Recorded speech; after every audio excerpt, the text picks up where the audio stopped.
sou Fábio Fonseca, psiquiatra e psicoterapeuta. Meu nome é Rodrigo Oliveira Lazzarini, eu sou psicólogo clínico especialista em dependência química.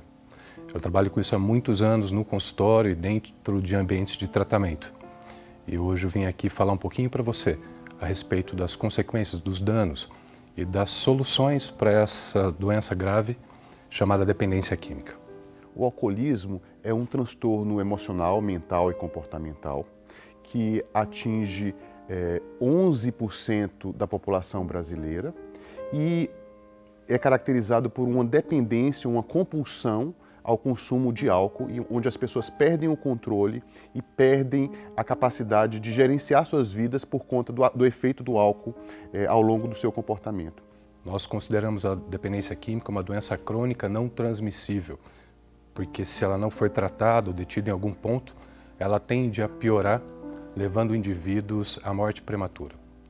Alguns dados relevantes da Organização Mundial de Saúde, da Organização Pan-Americana de Saúde, apontam que cerca de 3 milhões de mortes acontecem todos os anos em decorrência do uso abusivo e da dependência de álcool. Esses dados correspondem a 5,3% das mortes em todo o mundo todos os anos. Hoje nós falamos que a dependência química é um conjunto de sinais e de sintomas possíveis observar e relatar através de uma observação clínica, de um estudo clínico, de uma entrevista, algumas vezes simples, com um paciente que procura ajuda no consultório ou dentro de clínicas especializadas. A maioria das pessoas tende a achar que o alcoolismo não é uma doença porque o álcool ele é muito predominante na nossa sociedade. A gente usa o álcool para celebrar, para comemorar e a maioria das pessoas consome o álcool e não desenvolve o alcoolismo ou uma dependência ao álcool. Então, assim como, por exemplo, as pessoas muitas vezes estão expostas ao sol e a maioria delas pode não contrair um câncer de pele, muitas pessoas vão consumir o álcool e não vão ter problemas com o álcool.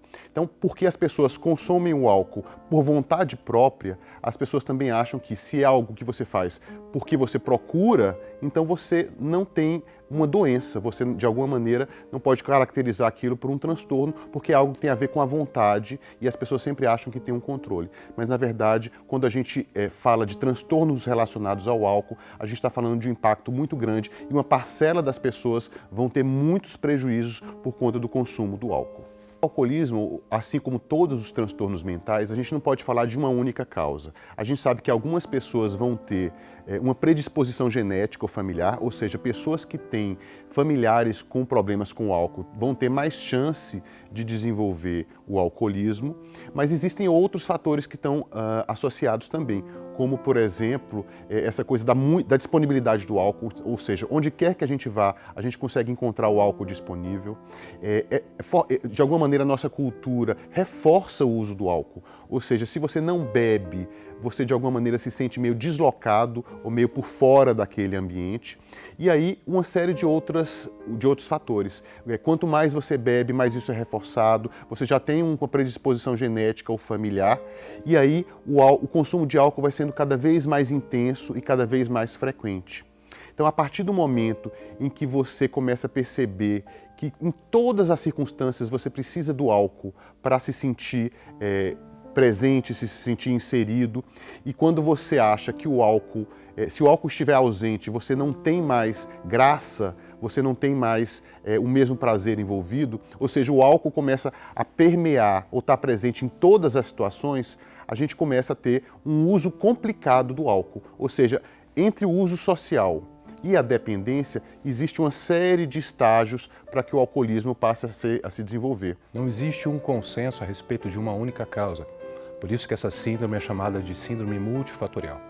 São muitas as causas e os motivos pelos quais um indivíduo decide beber e se em algum momento perde o controle sobre o consumo dessa substância. Nós pensamos muitas vezes na dependência como o estágio final de um consumo problemático de álcool. Mas nós precisamos considerar também que nem todos os dependentes de álcool já tiveram problema com álcool em algum outro momento da vida.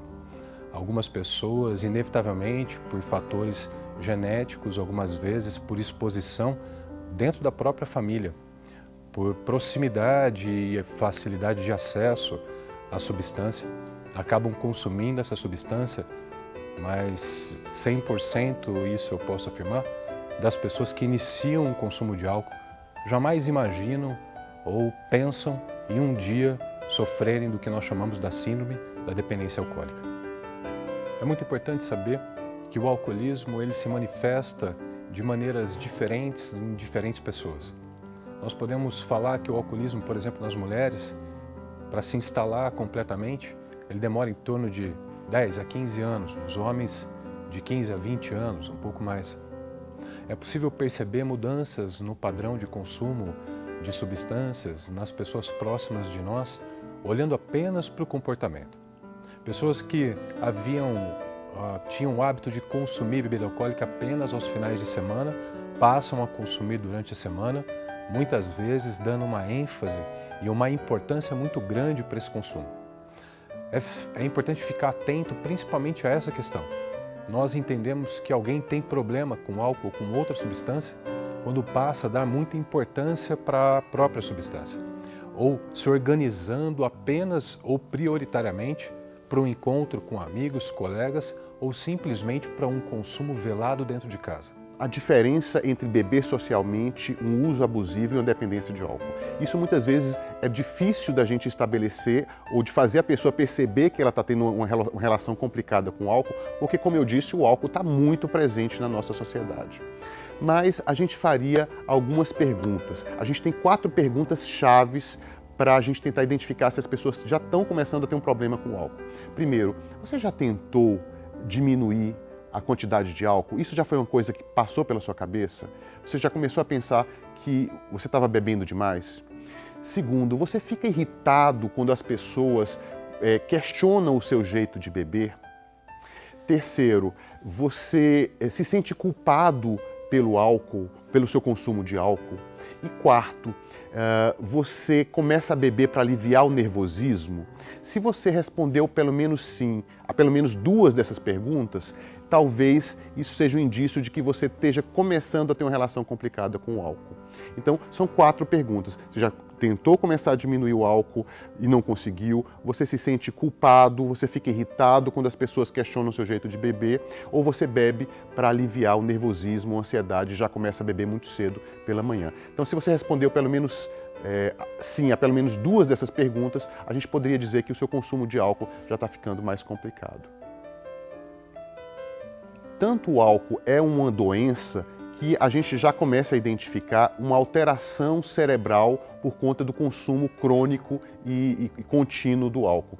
Então a gente percebe uma alteração de várias regiões cerebrais. Então o álcool age no que a gente chama no circuito da recompensa e do prazer, ou seja, altera neurotransmissores como a dopamina, como a serotonina, como a noradrenalina, os opioides endógenos, ou seja, os hormônios do prazer. Então, o álcool acaba atrapalhando a tomada de decisões, as pessoas se tornam cada vez mais impulsivas, elas têm cada vez mais dificuldade de raciocinar por conta do uso contínuo do álcool. E o álcool pode gerar uma série de transtornos emocionais, ou seja, o consumo contínuo do álcool pode levar à depressão, pode levar a ansiedade, a transtorno do pânico. E o que é mais complicado, muitas vezes as pessoas desenvolvem esse transtorno por conta do consumo do álcool e muitas vezes elas começam a consumir o álcool também para tratar um transtorno emocional que elas não reconheciam ou não admitiam que tinham. Então é uma bola de neve, tanto a pessoa piora os transtornos emocionais por conta do álcool e às vezes o álcool vem para tentar tratar problemas emocionais que a pessoa não reconhecia ou não tinha outras formas de lidar. E cada vez mais o álcool vai levando a problemas cerebrais, a problemas de memória, a problemas de esquecimento, dificuldade de concentração e muita impulsividade e dificuldade de controle, até chegar em estágios cada vez mais graves e tardios, em que o álcool pode levar até um quadro demencial ou um quadro parecido com o Alzheimer, em que a pessoa realmente perde muitas funções do cérebro e já não responde mais por si mesma. O álcool, como qualquer outra substância psicoativa, tem a capacidade, por finalidade, alterar os estados mentais, psicológicos e o humor da pessoa que o consome. Nós podemos observar em festas de família ou encontros sociais aquele indivíduo que consome álcool e por algum motivo, seja naquele dia ou por um hábito que já vem se estendendo há bastante tempo, tem um comportamento que difere do momento que ele chegou para o momento que ele decide ir embora da festa voluntariamente ou levado por alguém depois de uma alteração muito significativa no comportamento.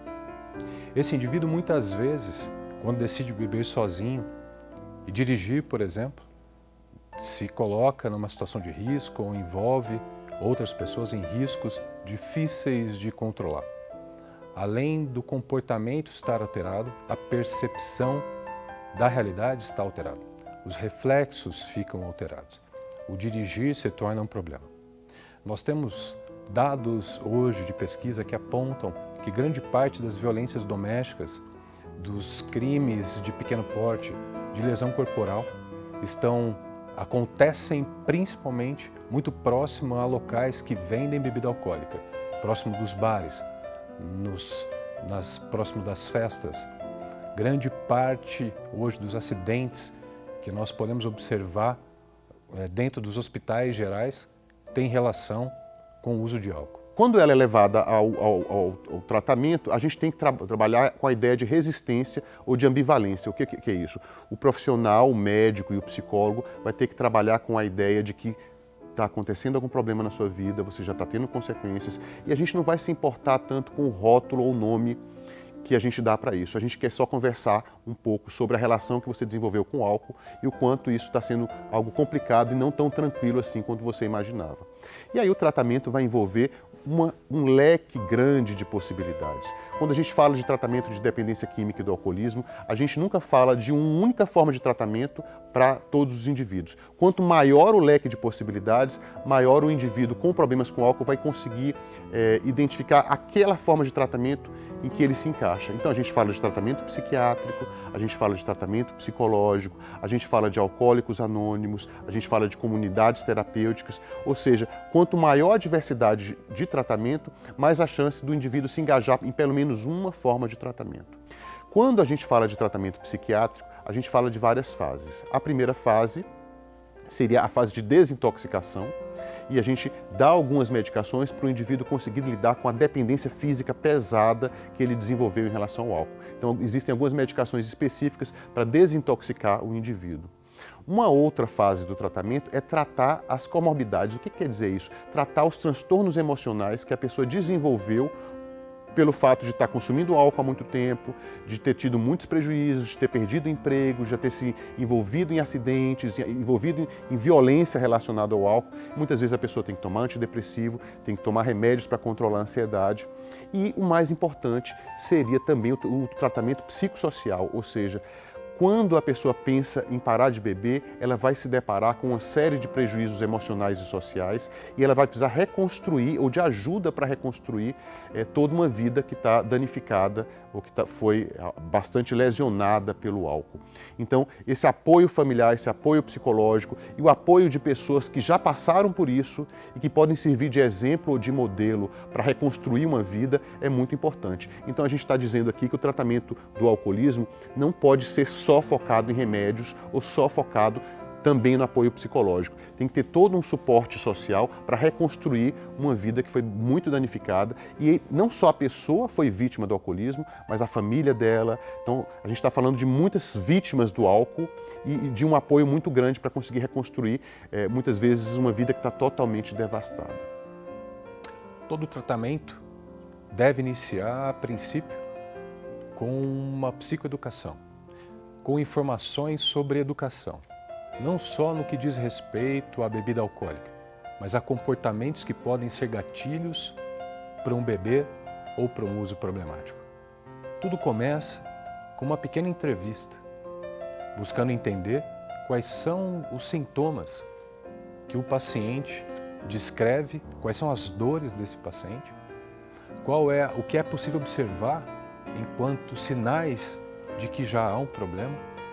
E a partir desse primeiro momento, as ações devem ser direcionadas. Nós entendemos que o tratamento do alcoolismo e das dependências químicas passa por uma educação que começa nessa primeira entrevista e não termina ou sequer termina algum dia.